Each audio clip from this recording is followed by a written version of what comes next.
नमस्कार प्यारे साथियों, एक बार फिर से कैरियर अकेडमी चैनल में आपका स्वागत है। दोस्तों, यहाँ पे हम लोग जो है एसएससी जीडी और ध्यान में रखते हुए इसके बाद अग्निपथ बैच, जो अग्निपथ है उसको हम स्पेशली यहाँ पे फोकस कर रहे हैं। लेकिन एसएससी जीडी में इसी तरीके से पेपर आता है लगभग, जो आप डिटेलिंग में यहाँ पे हम डिस्कस करेंगे। वो डिस्कस को आप सुनेंगे तो लगभग काफ़ी हेल्प करेगा ये एग्जाम में। जो भी आप एसएससी जीडी के एग्जाम आपका जनवरी में लगा हुआ है, साथ ही साथ अग्निपथ, क्योंकि स्पेशल मैंने ये अग्निपथ का ही जो आपका अग्निपथ है उसी का मैंने एक प्रीवियस ईयर्स क्वेश्चन उठा रखा है। एक अनसॉल्व पेपर है दोस्तों, उसको आप देख पा रहे हो। अनसॉल्व पेपर इंडियन आर्मी है ना, जनरल ड्यूटी सैंपल पेपर है, जिसको आप जो है अगर मितदान से करेंगे तो चीज़ें आपको समझ में आएंगी। काफ़ी डिटेल चलने वाला है दोस्तों। जी हाँ दोस्तों, बहुत डिटेलिंग हम लोग चलने वाले हैं। चलिए पहला क्वेश्चन इसमें देखते हैं, विश्व स्वास्थ्य दिवस कब मनाया जाता है। बहुत ज़बरदस्त क्वेश्चन है, विश्व स्वास्थ्य दिवस कब मनाया जाता है। तो इसमें क्या हो सकता है, गैस करिए क्या हो सकता है दोस्तों। तो यहाँ पे पहला ऑप्शन दिया हुआ है क्या, 7 अप्रैल, 7 मई, 1 अप्रैल, 1 मई। जी दोस्तों, तो इसमें आंसर क्या हो जाएगा मेरा, आपको पता है अच्छे से। विश्व स्वास्थ्य दिवस हमारा कब मनाया जाता है, 7 अप्रैल को मनाया जाता है। कब मनाया जाता है, 7 अप्रैल को। लेकिन 7 मई को यहाँ पे क्या मनाया जाता है, 7 मई को मनाया जाता है मेरा क्या, विश्व एथलेटिक्स दिवस मनाया जाता है। क्या मनाया जाता है, विश्व एथलेटिक्स, मतलब आप समझ रहे होंगे विश्व स्पोर्ट दिवस, ठीक है ना। 1 अप्रैल को आपको पता ही होगा कि यहाँ पे हम लोग मूर्ख दिवस मनाते हैं। कौन सा दिवस, अप्रैल फूल, ठीक है ना। और 1 मई को हमारा क्या मनाया जाता है, मजदूर दिवस मनाया जाता है, अंतर्राष्ट्रीय मजदूर दिवस मनाया जाता है। एक्चुअली ये मजदूर दिवस क्यों मनाया जाता है, क्योंकि यूएसए में यहाँ पे एक बहुत बड़ा हड़ताल चली थी और वहाँ पे तय किया गया था कि कोई भी व्यक्ति 8 घंटे से ज़्यादा काम नहीं करेगा, ठीक है ना। जिसमें शिकागो में बहुत ज़्यादा लंबा इसमें एक हड़ताल चली थी, तो यहाँ पे ध्यान रखना। अगर इसके अलावा कहें 31 मई को मेरा क्या मनाया जाता है, 31 मई को मेरा विश्व तंबाकू दिवस मनाया जाता है। 11 जुलाई को मेरा क्या मनाया जाता है, विश्व जनसंख्या दिवस मनाया जाता है। 5 जून मेरा क्या मनाया जाता है, विश्व पर्यावरण दिवस मनाया जाता है, ठीक है ना। 22 अप्रैल को मेरा क्या मनाया जाता है, पृथ्वी दिवस मनाया जाता है। इसके अलावा अगर आप याद करना चाहते हैं तो 19 नवंबर को शौचालय दिवस मनाया जाता है, ठीक है ना। 16 सितंबर को ओजोन दिवस मनाया जाता है। तो इस तरीके से आप याद रखेंगे, यहाँ से क्वेश्चन 1-2 जरूर आएंगे आपको। चलिए दोस्तों, हम आगे बढ़ते हैं, अगले क्वेश्चन की तरफ बढ़ते हैं। नेक्स्ट क्वेश्चन दिया हुआ, बहुत ज़बरदस्त क्वेश्चन है, आप इसको देख पा रहे होंगे, बहुत बढ़िया क्वेश्चन है। देखिए क्या दिया हुआ है, असहयोग आंदोलन, क्या दे रहा है, असहयोग आंदोलन की बात कर रहा है। तो असहयोग आंदोलन क्वेश्चन क्या हो सकता है, असहयोग आंदोलन किस वर्ष है ना गांधी जी द्वारा किया गया था, किस वर्ष में गांधी जी द्वारा किया गया था, असहयोग आंदोलन की बात कर रहे हैं। देखिए यहाँ पे अगर हम थोड़ा सा सीन समझें, अभी देखिए गांधी जी 1915 में आ जाएंगे, कहाँ से, अफ्रीका से रिटर्न होके आएंगे, ठीक। गांधी जी जब अफ्रीका से भारत में आएंगे तो गांधी जी अभी इतने पॉपुलर तो है नहीं, तो पॉपुलर होने के लिए उन्हें क्या करना पड़ेगा, क्योंकि 1916 की सीन याद करो, लखनऊ अधिवेशन हुआ था जिसकी अध्यक्षता किसने की थी, अंबिका चरण मजूमदार। तो वहाँ पे एक बड़ी अधिवेशन चल रहा था। देखो कांग्रेस के लगभग 55 अधिवेशन हुए हैं आज़ादी तक, लेकिन इसके पहले अगर देखें तो 1916 का अधिवेशन कुछ खास इंपॉर्टेंट रहा है। क्यों रहा है, क्योंकि गांधी जी इसमें बहुत ज़्यादा प्रमोट हुए। गांधी जी प्रमोट होने का कारण क्या था, क्योंकि ये अधिवेशन जब चल रहा था तो यहाँ पे लोग भाषण दे रहे थे, तो गांधी जी को बुलाया गया, क्योंकि ये थोड़ा बुजुर्ग व्यक्ति लग रहे थे तो इनको बुलाया गया तो भाषण देने के लिए। तो 1916 में इन्होंने, देखिए इस बात चल रही थी यहाँ पे, क्योंकि तब हम यहाँ पे जो हमारा मध्यम वर्ग, निम्न वर्ग था, उसकी संख्या ज़्यादा थी, लेकिन उसमें मजदूर सबसे ज़्यादा थे, किसान सबसे ज़्यादा था, उनकी बात हो नहीं रही। तो गांधी जी ने 1916 में लखनऊ में एक बड़ा लंबा भाषण दिया और बहुत लंबे भाषण में उन्होंने स्पेशली किसानों के लिए बात उठाई। तो यहीं पर गांधी जी एक हीरो बन के आ जाएंगे, सलमान खान की तरह, और यहाँ पर गांधी जी क्या करेंगे, हाईलाइट हो जाएंगे और बात करेंगे। यहीं से गांधी जी बहुत चर्चा में आ जाएंगे। 1917 में आपको पता होना चाहिए, फिर गांधी जी को कहाँ बुलाया गया, बिहार में, चंपारण में। तो नील आंदोलन वहाँ शुरू किया। और 1918 में अगर बात करें तो यहाँ पे 1918 में मेरा जो खेड़ा हुआ था आंदोलन, अहमदाबाद मिल हड़ताल, उसको लेकर गांधी जी चर्चा में रहे। इसके अलावा 1919 में क्या घटना हुई, 1919 में घटना ये हुई कि आपको पता ही होगा, जलियांवाला हत्याकांड 13 अप्रैल को। इसके बाद क्या हुआ कि यहाँ पे अंग्रेजों ने रोलेट एक्ट ला दिया था, एक कानून ला दिया था, काला कानून। तो उसमें क्या था कि अगर 4 लोग कहीं खड़े मिल जाएंगे तो उनको तुरंत जेल में डाल दिया जाएगा, नो दलील नो अपील, कुछ भी नहीं कर सकते हो। तो इसके विरोध में गांधी जी ने एक आंदोलन शुरू किया, वो आंदोलन था मेरा क्या, 1920 में असहयोग आंदोलन। और 1922 में आपको पता ही होगा चौरी चौरा कांड हुआ, 6 फरवरी 1922 को, जहाँ गोरखपुर में। तो ये ध्यान रखना आपको। चलिए दोस्तों, अगले क्वेश्चन की तरफ बढ़ते हैं हम लोग। क्वेश्चन नंबर 3, तीसरा क्वेश्चन, बहुत बढ़िया क्वेश्चन है। कयक इन में से किससे संबंधित है? कयक पूछ रहा है, ठीक है ना। आदिवासी उपकरण है, या नाव है, या फिर समुद्री जहाज है, या फिर हथियार है? दोस्तों इसमें आंसर मेरा क्या होगा? नाव होगा। इसको आप ऐसे याद रखेंगे। क्वेश्चन नंबर 4 बहुत इंपॉर्टेंट क्वेश्चन है। क्वेश्चन नंबर 4 बहुत इंपॉर्टेंट है। आप देखिए इस क्वेश्चन को क्या है, नासिक किस नदी के किनारे या किस तट पर, किस नदी के तट पर स्थित है? नासिक किस नदी के तट पर स्थित है? तो गैस करिए क्या हो सकता है? कृष्णा या नर्मदा या गोदावरी, या इसमें से कोई नहीं। तो दोस्तों मेरा क्या हो, नासिक। आपको पता है गोदावरी नदी किनारे कौन बसा हुआ? नासिक शहर बसा हुआ।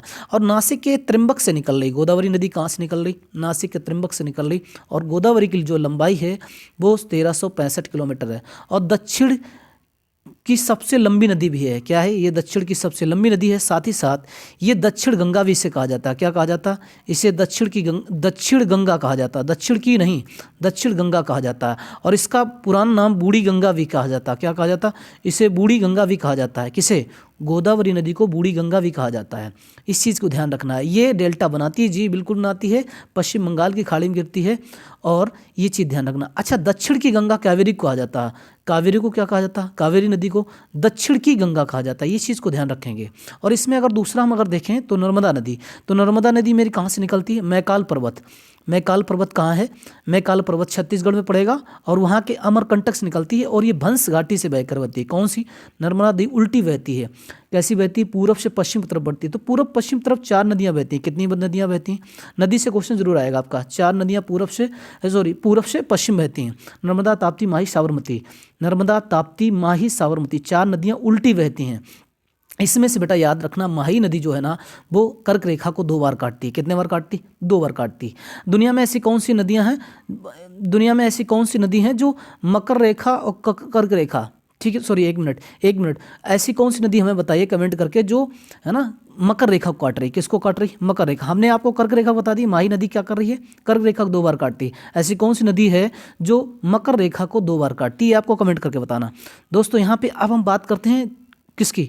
हाँ, नर्मदा नदी की। नर्मदा नदी और थोड़ा हम चर्चा कर लेते हैं इस पर। क्यों चर्चा? यहाँ से क्वेश्चन जरूर आएगा। क्योंकि नर्मदा नदी है ऐसी नदी है, ठीक है ना, जो उल्टी बहती है और भ्रंश घाटी से होकर बहती है। क्योंकि ऊपर देखेंगे विंध्याचल पर्वत है, ऊपर कौन सा है? विंध्याचल, पर नीचे सतपुड़ा पर्वत। और ये बीच में क्या है? भ्रंश इस तरीके ढलान है। किस तरफ? पूर्व से पश्चिम की तरफ ढलान है। इसीलिए ये किधर बहती है? पश्चिम की तरफ बहती है। तो ये याद रखना आपको, ठीक है ना, नर्मदा नदी। ठीक, क्लियर। दूसरी चीज़, यहाँ पे नर्मदा नदी किनारे यहाँ पे जबलपुर शहर बसा हुआ है। कौन सा वह शहर बसा हुआ? जबलपुर। आपको याद रखना है। अगर आप वीडियो को सुन लेंगे तो काफ़ी आपको हेल्प करेगा। कृष्णा नदी, देखिए कृष्णा नदी मेरी जो है ना, कृष्णा नदी, इसके बारे में ध्यान रखना। कृष्णा नदी किनारे विजयवाड़ा शहर बसा हुआ। विजयवाड़ा, कौन सा? विजयवाड़ा शहर बसा हुआ। ये आंध्र प्रदेश का है। ठीक, ये चीज़ ध्यान रखना है, ठीक है ना। इसकी सहायक नदी तुंगभद्रा नदी है। कौन सी? तुंगभद्रा नदी इसकी सहायक नदी है। किसकी? कृष्णा नदी की। आइए दोस्तों हम लोग अगले क्वेश्चन की तरफ बढ़ते हैं। क्वेश्चन नंबर 5 काफ़ी इंपॉर्टेंट क्वेश्चन है। क्वेश्चन नंबर 5, 5वां क्वेश्चन नंबर, भारत का एकमात्र जल प्रशिक्षण जहाज कौन सा है? देखिए इस तरीके से SSCGD या फिर आपका जनरल ड्यूटी इसमें आ सकता है क्वेश्चन, अग्निपथ वाले में ये ऐसा क्वेश्चन जरूर आएगा। एक से जहाज से या कुछ ऐसे क्वेश्चन पूछेगा, पानी शिप से या एरोप्लेन से पूछ सकता है। तो यहाँ पे दोस्तों, यहाँ पे जेट विमान से पूछ सकता है, कुछ भी पूछ सकता है क्वेश्चन। चलिए यहाँ पे क्या क्वेश्चन कह रहा, पहला क्या होगा option? INS Tarangini, INS Viraat, INS Garuda. तो इसमें आंसर क्या हो सकता है मेरा? इसमें आंसर क्या है? INS तरंगिनी है। कौन सा है? INS Tarangini. Actually INS Tarangini आप जान लीजिए 1997 में बनाया गया। कब बनाया गया? 1997 में, ठीक है ना। और ये 2002, 2003, 2004 में पूरी दुनिया के इसने भ्रमण कर लिया था। कब कर लिया था? 2003 से 2004 के बीच पूरी दुनिया का भ्रमण कर लिया था। ठीक, तो ये चीज़ ध्यान रखना, दुनिया का भ्रमण कर चुका था 2003-04 में। तो ये आपको याद रखना है। दूसरी चीज़ यहाँ पे एक चीज़ हमें और याद रखना है, किसके बारे में? INS विराट के बारे में। किसके बारे में? INS विराट के बारे में। ये भी इंपॉर्टेंट क्वेश्चन है ना। तो विमान वाहक पोत है ये। कौन सा? ये INS विराट मेरा विमान वाहक पोत है। कैसा है? विमान वाहक, मतलब विमानों को ले जाता है, ठीक है ना। तो ये चीज़ ध्यान रखना, ये पोत है विमान वाहक, है। दुनिया में सबसे लंबे समय तक इसने काम किया है, ध्यान रखना। आगे बढ़ते हैं। नेक्स्ट क्वेश्चन नंबर 6, दुनिया की सबसे लंबी नदी कहाँ से बहती है? बड़ा प्यारा क्वेश्चन है। दुनिया की सबसे लंबी नदी अमेजन कहाँ से बहती है? अमेजन नदी की बात कर रहे हैं। अमेजन नदी हम पिछले क्लास में बताए थे, अमेजन नदी के बारे में हमने क्लास डाली तो उसमें बताया था। तो दक्षिण अमेरिका या उत्तरी अमेरिका या अफ्रीका या यूरोप? दोस्तों यहाँ पे मेरा आंसर क्या होगा? दक्षिण अमेरिका। देखिए दक्षिण अमेरिका में अगर बात करें, ब्राज़ील में अमेजन नदी बहती है। कौन सी? अमेजन नदी। दुनिया की सबसे बड़ी नदी है क्योंकि इसकी चौड़ाई ज़्यादा है, नील नदी से छोटी है लेकिन इसकी चौड़ाई अधिक है, ये चीज़ ध्यान रखना। अमेजन नदी, अमेजन नदी के जंगल को सेल्वास कहते हैं। क्या कहते हैं? सेल्वास कहते हैं।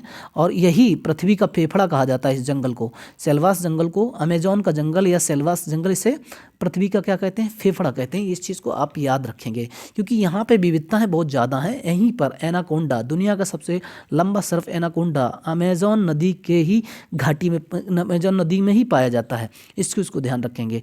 दूसरी चीज़ यहाँ पे अगर हम समझें उत्तरी अमेरिका के बारे में, तो उत्तरी अमेरिका में सबसे लंबी नदी कौन सी है?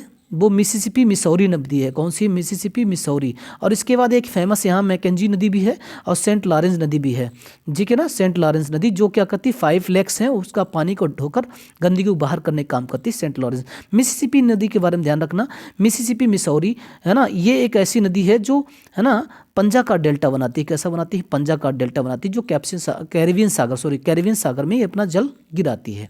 इस चीज़ को ध्यान रखना, ठीक है ना। अफ्रीका की सबसे लंबी नदी आपको पता ही होगा। अफ्रीका की सबसे लंबी नदी कौन सी है? नील नदी है, नील नदी, ठीक है ना। कौन सी नदी है? नील नदी। यूरोप की सबसे लंबी नदी बोल्गा नदी है। कौन सी नदी है? बोल्गा, जो बालदाई पहाड़ी से निकलती है, आपको याद रखना है। चलिए दोस्तों क्वेश्चन नंबर 7 की तरफ बढ़ते हैं। बहुत बढ़िया क्वेश्चन है, ज़बरदस्त क्वेश्चन है, बहुत अच्छा क्वेश्चन है। क्या कह रहा है? कौन सा दस्तावेज भारत का आधिकारिक भाषाओं का विवरण रखता है? आधिकारिक भाषाओं का विवरण कौन सा दस्तावेज रखता है? बड़ा अच्छा क्वेश्चन है। 9th schedule, 11th schedule, 8th schedule या इसमें से कोई नहीं? तो इसमें आंसर क्या होगा? मेरा आंसर क्या होगा? 8th schedule. क्योंकि भाषाओं के बारे में जानकारी मेरी कहाँ है? 8th शेड्यूल में रखी गई है। कहाँ रखी गई? 8th शेड्यूल में। अच्छा 9th शेड्यूल में क्या है? 9th शेड्यूल में मेरा ध्यान रखना आपको, क्योंकि इसमें जो केंद्र और राज्यों के बीच की सूची बनाई गई, केंद्र राज्यों की सूची बनाई गई। इसमें क्या होता है कि अभी तक मेरे 284 कानून डाल दिए गए। मतलब ये हुआ था कि अगर इसमें कोई कानून डाल दिया जाएगा तो वो कोर्ट में उससे चैलेंज नहीं कर सकते, चुनौती नहीं दे सकते कोर्ट में। तो ये बनाया गया था। लेकिन इसके ध्यान रखना, अगर संसद ने ऐसा कोई कानून बना दिया जो मौलिक ढांचे को डिस्टर्ब कर रहा है, तो उसके लिए एक बात ध्यान रखना, 1973 में केशवानंद भारती बनाम केरल राज्य, उन्होंने इस पर एक टिप्पणी दी थी, अगर मौलिक ढांचे को डिस्टर्ब कर रही है तो हम क्या कर सकते हैं? कोर्ट में चैलेंज कर सकते हैं। जी बिल्कुल कर सकते हैं। तो इस चीज़ को ध्यान रखना है। अच्छा 11th शेड्यूल में क्या है? 11th शेड्यूल में मेरे क्या पंचायत संबंधित शक्तियाँ दी गई हैं, जैसे कि आपको कृषि कार्य करना या बाजार या सड़क, पानी, पीने का पानी व्यवस्था कराना, इस तमाम जो भी है ना, पशुपालन, मत्स्य पालन, ये सारी चीज़ें किस में है? 11th शेड्यूल में है। किस में है? 11th शेड्यूल में है, आपको याद रखना है। ठीक है दोस्तों, इसमें 29 विषय हैं। कितने विषय हैं? 29 विषय हैं, आपको याद रखना है। चलिए आगे बढ़ते हैं। क्वेश्चन नंबर 8, बड़ा अच्छा क्वेश्चन है। क्वेश्चन नंबर 8, कौन सी भारत में सबसे लंबी नदी है? देखिए सबसे लंबी नदी आपको पता ही होगा, गंगा नदी है, जिसकी लंबाई 25 मतलब 2525 किलोमीटर है। ये उत्तराखंड के है ना गंगोत्री ग्लेशियर के गौमुख से निकलती है। कहाँ से निकलती? गौमुख से। और फिर जब ये हरिद्वार में आती तो वहाँ से मैदानी क्षेत्र में बहने लगती है। ठीक है ना, ये चीज़ ध्यान रखना। इसके किनारे बहुत सारे शहर बसे हुए हैं, कानपुर, इलाहाबाद, है ना, बनारस, इस तरीके से काफ़ी फेमस शहर इसके किनारे बसे हुए हैं, गंगा नदी किनारे। तो आपको याद रखना है। दूसरी चीज़, नर्मदा नदी के बारे में आप भी ऑलरेडी बता ही चुके हैं। ब्रह्मपुत्र नदी के बारे में जान लीजिए। ब्रह्मपुत्र नदी जो तिब्बत इलाका है, क्या है? तिब्बत। नहीं कुछ लोग जानते होंगे तिब्बत कहाँ पे है, तो आप समझिए इसको कि जो हमारा चीन है, चीन ने क्या कर रखा है? चीन इस तरीके से, चीन ने हमारे जम्मू कश्मीर वाला इधर इलाका है और इधर जो इलाका है ये इस तरीके से, ये तिब्बत का इलाका है। भारत के जस्ट बिहार उत्तर प्रदेश के अगर उत्तरी बॉर्डर देखेंगे तो उसके ऊपर वाला इलाका नेपाल के जस्ट ऊपर होगा। किसके? नेपाल लगा हुआ, नेपाल के ऊपर देखेंगे तिब्बत के इलाका आ जाएगा। नहीं समझ में आ रहा है? फिर से समझ लीजिए आप। ये देखो चाइना का बॉर्डर लगा हुआ है और इसके नीचे क्या लगा हुआ? तिब्बत का। इसके नीचे क्या है? नेपाल है। और नेपाल से लगे हुए उत्तर प्रदेश और बिहार का बॉर्डर लगा हुआ है। तो ये मेरा इलाका जो है ना तिब्बत का इलाका है। किसका? तिब्बत। वही तिब्बत है जहाँ पे तिब्बत का पठार या पामीर पठार दुनिया की सबसे बड़ी, दुनिया की छत कहा जाता है पामीर पठार को। तो आपको ये चीज़ ध्यान रखना है, क्योंकि यहाँ पे जो ब्रह्मपुर नदी है वो कहाँ से निकलती है, वो तिब्बत में एक झील है, मानसरोवर झील है। कौन सी झील है? मानसरोवर झील। उसी झील से उद्गमित हुई है कौन सी? ब्रह्मपुर नदी, है ना। वहाँ उस झील में एक द्वीप है सांगपो। देखो सांगपो का मतलब होता पवित्र, चीन का शब्द है सांगपो। सांगपो का मतलब क्या होता? पवित्र। तो वहाँ से निकलती हुई फिर भारत में ये अरुणाचल प्रदेश में प्रवेश करती है। इस मोड़ को अल्लावंद कहा जाता है। कौन सा मोड़ कहा जाता है? ब्रह्मपुर नदी का मोड़ को अल्लावंद मोड़ कहते हैं। और इस मोड़ से ये टर्न लेती है, फिर ये आके कहाँ? असम बॉर्डर में जैसे प्रवेश करती है अरुणाचल प्रदेश। यहाँ इसको दिहांग कहते हैं, दिहांग नदी के नाम से जाना जाता है, ठीक है ना, क्योंकि यहाँ दिहांग गार्ज का भी निर्माण करती है जब ढलान से ऊंचाई गिरती है। और ये नदी जब ये असम के बॉर्डर पे आती है तो इसे ब्रह्मपुत्र कहा जाता। और यही नदी जब भारत में ये बांग्लादेश में जब प्रवेश करती है तो इसे जमुना कहा जाता। क्या कहा जाता? जमुना कहा जाता है। इस चीज़ को ध्यान रखना है। तो ब्रह्मपुत्र नदी वैसे देखा जाए तो लंबाई बहुत ज़्यादा है, लेकिन भारत में नहीं, क्योंकि इसकी लंबाई 2800 किलोमीटर है और गंगा नदी 2525। लेकिन भारत में पूछा है तो सबसे लंबी नदी कौन सी होगी? मेरी गंगा होगी, ठीक है ना। ब्रह्मपुत्र नदी नहीं है यहाँ पे। गोदावरी के बारे में ऑलरेडी हम चर्चा कर चुके हैं, तो आपको इस पर नहीं जाना है। भारतीय सेना में कमानों की संख्या कितनी? बढ़िया क्वेश्चन है, बहुत अच्छा क्वेश्चन है। Question number 9। तो क्वेश्चन नंबर 9 को याद रखना है। इसमें 7 कमाने हैं। कितनी कमाने हैं? 7। इसको ऐसे रट लेना, कितनी कमाने हैं? 7 कमाने हैं। नेक्स्ट क्वेश्चन नंबर 10 की तरफ बढ़ते हैं। क्वेश्चन नंबर 10 बहुत बढ़िया क्वेश्चन दिया हुआ है। जिम कॉर्बेट राष्ट्रीय उद्यान कहाँ स्थित है? ये क्वेश्चन अक्सर पूछा जाता है। देखिए जिम कॉर्बेट आपको याद रखना, जिम कॉर्बेट तो आपको क्या लगाना है इसमें? क्या उत्तर प्रदेश हो सकता है? नहीं। झारखंड? नहीं। छत्तीसगढ़? नहीं। तो आंसर मेरा क्या होगा? उत्तराखंड। एक्चुअली 1936 में ये राष्ट्रीय कॉर्बेट राष्ट्रीय उद्यान कहाँ स्थित किया गया था, है ना, तैयार किया गया था उत्तराखंड में। तो इस चीज़ को ध्यान रखें। क्वेश्चन नंबर 11, सऊदी अरब की मुद्रा क्या है? देखिए बहुत बढ़िया, मुद्रा से क्वेश्चन जरूर आएगा। दीनार या लीरा या रियाल या इसमें से कोई नहीं। तो आंसर क्या हो सकता है इसमें? मेरा होगा क्या? रियाल। सऊदी अरब की मुद्रा क्या है? मेरी रियाल है। अच्छा लीरा कहाँ की है? इटली की। गलत, इटली की थी, लेकिन अब इटली ने यूरो मुद्रा को अपना लिया है। कौन सी मुद्रा अपना ली? यूरो। तो यहाँ पे लीरा कई देशों की मुद्रा थी, लेकिन इटली ने इसको नकार दिया है। और कुवैत की मेरी क्या है? दीनार। अगला क्वेश्चन, क्वेश्चन नंबर 12, स्वतंत्र भारत की पहली महिला गवर्नर कौन थी? विजय लक्ष्मी पंडित या शीला दीक्षित, सरोजिनी नायडू? इसमें से कोई नहीं। गैस करिए कौन सा आंसर हो सकता है, गैस करिए। तो इसमें मेरा आंसर क्या होगा? जी लक्ष्मी पंडित। देखिए लक्ष्मी पंडित जो थी ना, वो यहाँ पे संयुक्त राष्ट्र महासभा की अध्यक्ष, पहली महिला भारत की संयुक्त राष्ट्र महासभा की अध्यक्ष बनी। कब? 1953। कब बनी? 1953 में बनी थी। शीला दीक्षित ये दिल्ली की, है ना, ये दिल्ली की क्या रही? ये मुख्यमंत्री रही हैं। और कन्नौज से भी ये सांसद रह चुकी हैं। सरोजिनी नायडू, इसमें आंसर मेरा क्या होगा? सरोजिनी नायडू यहाँ पे पूछ रहा पहली महिला गवर्नर। 1949 में गवर्नर बनी थी, 51 तक रही थी, ठीक है ना। तो याद रखना है। इन्होंने किताब लिखी द गोल्डन थ्रेशोल्ड बुक, ये ध्यान रखना, threshold book, the golden threshold book लिखी है सरोजिनी नायडू, बहुत फेमस किताब है, आपको याद रखना है। क्वेश्चन नंबर 13 लीजिए, पुस्तक ही अभी मैंने चर्चा करी और पुस्तक से ही क्वेश्चन पूछ दिया है। क्या पूछ दिया है क्वेश्चन पूछ रहा है, गाइड पुस्तक के लेखक कौन है? BS नायपाल या RK नारायण या टैगोर या चार्ल्स डिकन? तो आंसर इसमें क्या होगा? आंसर इसमें होगा RK नारायण। क्या होगा आंसर? RK नारायण। यहाँ पे ध्यान रखना। अब BS नायपाल भी एक राइटर है। हाफ ए लाइफ इन्होंने पुस्तक लिखी, हाफ ए लाइफ पुस्तक लिखी इन्होंने, ध्यान रखना, BS नायपाल ने, ठीक।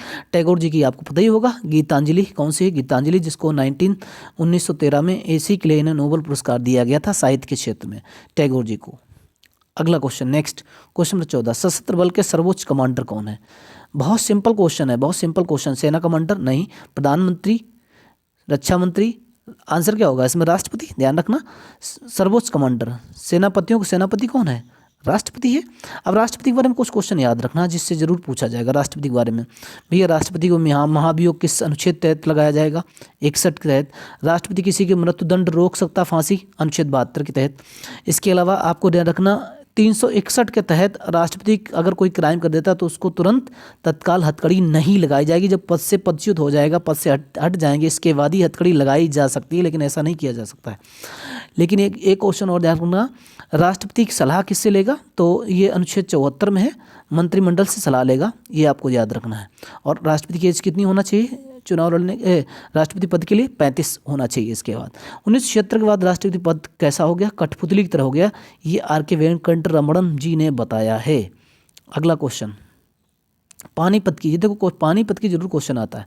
पानीपत की लड़ाई, भैया पानीपत की लड़ाई पहली पूछ रहा ना, पानीपत की पहली लड़ाई कब लड़ी गई, तो इसमें क्या हो सकता आंसर, पृथ्वीराज चौहान और मोहम्मद गौरी, या बाबर इमरान लोधी, या नादिर शाह मोहम्मद शाह, या क्लाइव और सिराजुद्दौला। भैया इसमें आंसर क्या होना चाहिए, मेरा आंसर होगा मेरा क्या, बाबर और इब्राहिम लोधी। देखिए पानीपत का युद्ध बाबर इब्राहिम लोधी की पहला युद्ध लड़ा गया था, और जिससे बाबर ने इसे कैसे जीता था, तुगलमा पद्धति के द्वारा जीता था ये युद्ध।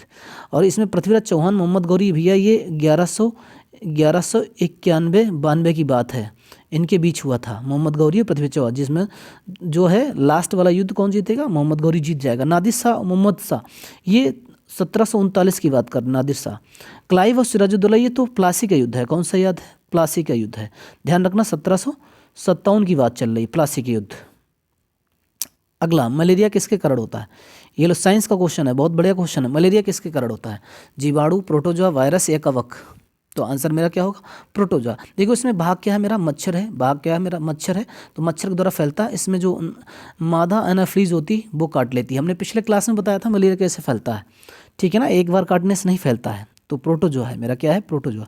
अच्छा भैया ध्यान रखना, जीवाणु खोज किसने की, ल्यूमेनहॉक ने की, किसने की, ल्यूमेनहॉक। वायरस की खोज किसने की, इवानोवस्की ने वायरस खोज की। ठीक, आगे बढ़ते हैं, क्वेश्चन बहुत बढ़िया है, बांझ विरोधी विटामिन का नाम बताइए, vitamin E, vitamin A, vitamin के, विटामिन डी, तो मेरा आंसर क्या होगा, विटामिन ई मेरा बांझ विरोधी विटामिन है। विटामिन ई मतलब नपुंसकता का कारण बन सकता है, जिसमें ड्राई फ्रूट्स वगैरह हैं आपको खा सकते हैं इसमें। विटामिन ए आपको पता ही है, दूध और गाय का दूध और गाजर में। विटामिन के, हरी पत्तेदार सब्जियां, मांस, अंडा वगैरह इसको ले सकते हैं। विटामिन के फिलोक्विनाइन इसका वैज्ञानिक नाम है, आपको याद रखना है। और टेकोफोराल मेरा विटामिन ई का वैज्ञानिक नाम है। विटामिन ए का रेटिनॉल, और विटामिन डी का डी कैल्सीफेराल। विटामिन डी मुझे सबसे ज़्यादा सूर से मिलेगा, इसके बाद हरी पत्तेदार सब्जियां, और इसके पालक वगैरह खा सकते हैं, यहाँ से विटामिन डी भरपूर मात्रा में मिल जाएगा, और आयरन भी होता है पालक में। अगला क्वेश्चन नंबर 18, बहुत बढ़िया क्वेश्चन है। क्वेश्चन नंबर 18 क्या कह रहा है, तो इसमें कह रहा है कि कार्य बल और विस्थापन के बीच संबंध कौन सा होगा। संबंध बहुत सिंपल क्वेश्चन है, आप पहले ही कहा आंसर होगा F/S। ठीक, क्वेश्चन नंबर नेक्स्ट 19, कौन सा रसायन पौधे से प्राप्त होता है, कौन सा रसायन पौधे से प्राप्त होता है, क्विनैन या एस्पिरिन या इंसुलिन, इसमें से कोई नहीं। तो क्विनैन जो होती है वो छाल होती है, क्या होती है, क्विनैन छाल होती है, जो मलेरिया के उपचार में यूज़ करते हैं। एस्पिरिन दर्दनाक दवाई होती है। इंसुलिन हमारा पेनक्रियाज में होता है, बीटा सेल से सेक्रेशन करता है इंसुलिन। ठीक, क्वेश्चन नंबर 20, बढ़िया क्वेश्चन है। क्वेश्चन नंबर 20, सिस्मोग्राफ से क्या मापा जाता है। सिस्मोग्राफ, हवा की गति, या बारिश, या भूकंप, या इसमें से कोई नहीं। तो आंसर मेरा क्या होगा, भूकंप। सिस्मोग्राफ से क्या मापा जाता है, भूकंप। ठीक, पिछले क्लास में हमने बताया था हवा की गति, इसमें क्या होती है, एनीमोमीटर, किससे नापते हैं, एनीमोमीटर से हवा गति। और रेन गेज से बारिश, आपको याद रखना है। क्वेश्चन नंबर 21, कौन सा गैस सोडा वाटर को तैयार करने में इस्तेमाल किया जाता है। क्वेश्चन नंबर 21, तो बताइए आप क्या हो सकता है, सल्फर या कार्बन डाइऑक्साइड या कार्बन मोनोऑक्साइड या कार्बन। भैया इसमें आंसर क्या होगा, कार्बन डाइऑक्साइड से ही हम है ना वाटर सोडा तैयार किया जाता है। सल्फर मेरी SO2 होती है, क्या होती है SO2 है ना, चिमनियों से निकलने वाला धुआं, उससे ये सल्फर की मात्रा बढ़ जाती है। कार्बन मोनोऑक्साइड आप अगर देखेंगे कि आप अंगीठी जला रहे हो या धुआं ज़्यादा कर रहे हो, उसमें कार्बन मोनोऑक्साइड बन जाएगा। कार्बन नॉर्मल हमारे वातावरण में 0.04% है, बढ़ गई है 0.03 से। आगे बढ़ रहे हैं, विद्युत प्रवाह किसमें मापा जाता है। विद्युत प्रवाह किससे मापा जाता है, वोल्टमीटर या मीटर, एनीमोमीटर, या इसमें से कोई नहीं। तो बताइए क्या हो सकता है, तो मेरा आंसर क्या होगा कि इसमें अमीटर होगा, मेरा क्या होगा, अमीटर। ठीक, वोल्ट मीटर से में दो बिंदुओं के बीच विभवांतर को मापते हैं, दो है ना पॉइंटों के बीच में। एनीमोमीटर से क्या करते हैं, एनीमोमीटर मेरा क्या करता है, हवा की गति नापता है, किसकी, हवा की गति नापता है, अभी बताया पीछे। आगे बढ़ते हैं। क्वेश्चन नंबर 28 प्राथमिक रंग कौन से हैं? बहुत सिंपल क्वेश्चन है। लाल, नीला, हरा मेरा पहले ही आंसर है। नारंगी ये भी नहीं, ना ये भी है, ना ये भी है। तो आंसर मेरा क्या है? लाल, नीला, हरा मेरा क्या है? प्राथमिक कलर हैं, प्राइमरी कलर्स हैं, याद रखने हैं आपको। क्वेश्चन नंबर 29 निम्न से कौन सा अंग कोशिका का विद्युत ग्रह कहलाता है? बढ़िया क्वेश्चन है, विद्युत ग्रह। बताइए क्या हो सकता है? एक ऑप्शन अभी छिप रहा है, वो भी हम सामने लाते हैं आपको।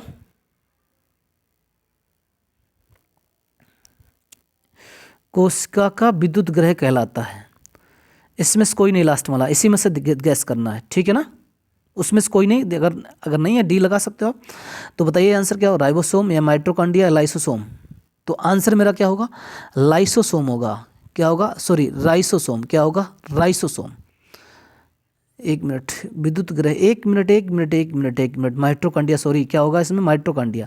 कोशिका का विद्युत ग्रह बोल रहा ना, पावर हाउस बोल रहा ना, पावर हाउस। तो क्या लगाएंगे आंसर? माइटोकॉन्ड्रिया लगाएंगे। क्या लगाएंगे? माइटोकॉन्ड्रिया। एक्चुअली जो हमारा राइबोसोम होता है, मेरे दिमाग में चल रहा था राइबोसोम। तो राइबोसोम क्या होता है? ये क्या करता है? प्रोटीन को सिंथेसिस करता है। मतलब मेरी बॉडी में जो प्रोटीन बनने के लिए हमें 20 अमीनो अम्ल की ज़रूरत पड़ती है। कितनी? 20 अमीनो अम्ल की ज़रूरत पड़ती है। तो अमीनो अम्ल से ही मेरा प्रोटीन बनता है। और ये क्या करता है कि इन 20 प्रोटीन अमीनो अम्ल को जोड़ने का जो काम कर रहा है, वो कौन कर रहा है? राइबोसोम कर रहा है। बट लाइबोसोम क्या करता है? ये भी ध्यान दीजिए। लाइबोसोम जो होता है वो रासायनिक पदार्थों, सॉरी, डाइजेस्टिव सिस्टम को, जो डाइजेस्टिव सिस्टम होता है सेल का, उसमें काफ़ी हेल्प करता है। क्या करता है? डाइजेस्टिव सिस्टम में जो सेल का काम होता है, वो काफ़ी, सेल के अंदर जो डाइजेस्टिव सिस्टम होता है उसका काम करना मेरा लाइसोसोम करता है। ये चीज़ ध्यान रखना है। अगला क्वेश्चन बढ़िया क्वेश्चन है, दमदार क्वेश्चन है। निम्न में से कौन मानव शरीर के समन्वय गतिविधियों को नियंत्रित करता है? समन्वय गतिविधियाँ इंग्लिश लैंग्वेज की दी हुई, आप पढ़ सकते हैं। Which of the following control coordinates activities of human body? तो क्या हो सकता है? हार्मोन्स या रंध्र या ग्रंथि? इसमें से कोई नहीं। देखो यहाँ पे जो मेरा रंध्र होते हैं या स्टोमेटा कहते हैं, से ये प्लांट में होता है। किसमें होता है? प्लांट भी इसी से रेस्पायरेशन करते हैं। क्या करते हैं? रेस्पायरेशन काम करने का काम प्लांट हमारे रंध्र से करते हैं। इनकी जड़ों में भी होता है और उसके बाद ऊपर भी तनेक होता है। तो रंध्र का काम क्या होता है? स्टोमेटा, यहाँ रेस्पायरेशन। ग्रंथियाँ हमारी क्या करती हैं? ग्रंथियाँ हमारी जो रासायनिक पदार्थों को सेक्रेशन करती हैं, जिसमें वो हार्मोन्स छोड़ती हैं। क्या छोड़ती हैं? हार्मोन्स छोड़ती हैं। और समन्वय गतिविधियों को कंट्रोल करने का काम कौन करता है? मेरा आंसर क्या होगा? हार्मोन्स होगा। क्या होगा मेरा? हार्मोन्स होगा। ये चीज़ आपको याद रखना है, ठीक है ना? चलिए आगे बढ़ते हैं। क्वेश्चन नंबर 31 हवा में कितने प्रतिशत कार्बन डाइऑक्साइड होता है? अभी मैंने थोड़ी देर बताया था, क्वेश्चन सामने आ गया। देखिए 21% लगभग हमारा ऑक्सीजन होता है, तो ये तो होगा नहीं। आंसर मेरा क्या है? 0.04%। क्वेश्चन नंबर 32 मनुष्य में गुणसूत्रों की संख्या पूछ रहा है। यहाँ से क्वेश्चन रहेगा बिल्कुल। देखो हमारे यहाँ, मेरी बॉडी में गुणसूत्रों की संख्या कितनी होती है? 46। कितनी होती है? 46, मतलब 23 जोड़े होते हैं। कितने होते हैं? 23 पेयर होते हैं। एक चीज़ याद रखना, मनुष्य में गुणसूत्रों की संख्या हो गया, और मांसपेशियों की संख्या कितनी होती है? 639। और हड्डियाँ कितनी होती हैं? 206। और मेरे कौन से होते हैं? यक्स और बाई होते हैं। किसमें? पुरुष में यक्स बाई और महिला में यक्स एक्स होते हैं। इस चीज़ को ध्यान रखना है। और क्योंकि जो बेबी को लिंग धारण होगा बच्चे का, वो पुरुष से ही होता है। किससे होता है? पुरुष से। तो यहाँ पे याद रखना। इसके अलावा गुणसूत्र अगर आपसे पूछा जाए तो क्वेश्चन और भी बन सकता है कि हाथी में कितने होते हैं? 56। चूहे में कितने होते हैं? चूहे में मेरे हो जाएंगे 40। और मेंढक में 26। और इसके मच्छर में कितने होते हैं? 6। मच्छर में कितने होते हैं? 6 होते हैं। कबूतर में 80। केचुआ में 36। बहुत इंपॉर्टेंट क्वेश्चन आ सकता है। केचुआ में 36। मक्खी में 12। मच्छर में 6 थे याद रखना। गेहूँ में कितने? 42। चूहे में 40। मेंढक में 26। ये चीज़ ध्यान रखना। ये क्वेश्चन बहुत बार आ चुका है आपके एग्जाम में। ये चीज़ ध्यान रखना, स्पेशली SSC GD। और मैं बात कर रहा हूँ जनरल ड्यूटी की बात। मनुष्य में मांसपेशियों की संख्या अभी मैंने बताया, जस्ट आ गया क्वेश्चन, देख लीजिए। 639। बच्चों में कितनी होती है? शिशुओं में हड्डियां कितनी होती हैं? शिशुओं में हड्डियां कितनी होती हैं? तो आपको पता होना चाहिए 300। बड़े होने से क्या होता है? 94 हड्डियां जुड़ जाती हैं। तो शिशुओं में, छोटे बच्चों में, बहुत छोटे बच्चों में 300 होती हैं। उनकी श्वसन रेट भी ज़्यादा होती है, 120 के आसपास। हार्ट बीटिंग उनकी ज़्यादा होती है, ठीक है ना? किडनी की मौलिक इकाई क्या है? बढ़िया क्वेश्चन है, मौलिक इकाई से पूछ रहा। लसिका या फिर नेफ्रॉन या न्यूरॉन या नेफ्रिटस? लसिका, ध्यान रखना। तो मेरा इसमें आंसर क्या होगा? नेफ्रॉन होगा। क्या होगा? नेफ्रॉन। देखिए एक तरफ मेरी जो किडनी होती है, मेरी क्या होती है? किडनी होती है। मेरी जो किडनी होती है, ध्यान दीजिए, मेरी जो किडनी होती है वो एक लेफ़्ट एंड राइट, ठीक है ना, राइट एंड लेफ़्ट। तो मेरी जो किडनी होती है उसमें नेफ्रॉन्स मेन वर्किंग यूनिट होती है। हमारी किडनी में मेन वर्किंग यूनिट मेरी क्या होती है? नेफ्रॉन होती है। सही समझना, क्वेश्चन आएगा जरूर आपसे। नेफ्रॉन होती है। एक तरफ मेरी होती है लगभग 1 मिलियन से एवव, और दोनों तरफ मिला के हो जाती है 2.5 मिलियन के आसपास। ये चीज़ ध्यान रखना आपको, ठीक है ना। जब मेरी किडनी फेल हो जाती तो डायलिसिस कराया जाता है। क्या कराया जाता? डायलिसिस कराया जाता है, ठीक है ना। किडनी हमारा ब्लड फिल्टर का भी काम करती है, ठीक है ना। किसका काम करती है? 3 हमारी बॉडी के ब्लड फिल्टर करते हैं, किडनी करती है, लंग्स करते हैं, और इसके अलावा हार्ट भी करता है। तो इस चीज़ ध्यान रखना है। एक किडनी का वजन, हमारी किडनी का वजन 150 ग्राम होता है। कितना होता है? 150 ग्राम। बात करते हैं न्यूरॉन। देखिए हमारी ब्रेन की बात करें तो न्यूरॉन उपस्थित होते हैं 86 बिलियन, मिलियन नहीं बिलियन होते हैं, ध्यान रखना, न्यूरॉन हमारे ब्रेन में। और नेफ्रेटस के बाद एक इसमें नीचे ये वाला क्वेश्चन जरूर पूछा जाएगा, लसिका वाला, लिम्फ वाला जरूर पूछा जाएगा आपसे। लसिका ये हमारी क्या करता है? परिसंचरण तंत्र करती है। क्या करती है? परिसंचरण, मतलब जो हमारा ब्लड और वाटर को कम्बिनेशन करने का काम करती है। कौन? लिम्फ करती है। मतलब ब्लड में वाटर को मिलाना, ब्लड में किसको मिलाना? ब्लड में वाटर को मिलाना। ये किसका काम करती है? लसिका का काम है। याद रखेंगे आप। कौन सा जीवाणु दूध को दही में परिवर्तित कर देता है? तो बैक्टीरिया होते हैं इसमें, वायुजीव या फिर ई कोलाई या लैक्टोबैसिलस, इसमें से कोई नहीं। तो मेरा आंसर क्या होगा? लैक्टोबैसिलस। दूध से दही बनाना किसका काम है? बैक्टीरिया का काम होता है, ठीक। ये वाला क्वेश्चन बहुत important. E coli, E coli क्या होगा कि आप गंदा प्रदूषित जल पी रहे हो तो उससे, प्रदूषित जल से कई बीमारियां होती हैं। हमारा पोलियो भी हो जाता है, टाइफाइड भी हो जाता है प्रदूषित जल से। और इसके बाद ये मेरा क्या? डायरिया भी हो जाता है। क्या हो जाता है? डायरिया भी हो जाता है। या मल में खून आना, ई कोलाई, ये किसके? बैक्टीरिया कारण हो जाता है, ठीक है, जल प्रदूषित जल पीने से। आपको याद रखना है, ठीक है ना दोस्तों। बस यहीं तक रहेगा क्योंकि 35 क्वेश्चंस थे और हमने इसको काफ़ी डिटेलिंग में डिस्कस किया। दोस्तों अगर आपको मेरी ये क्लास, मेरे क्वेश्चंस प्रीवियस के जो PYQ हमने कराए वो आपको अच्छे लगते हैं तो कमेंट और शेयर ज़रूर करें। जय हिंद।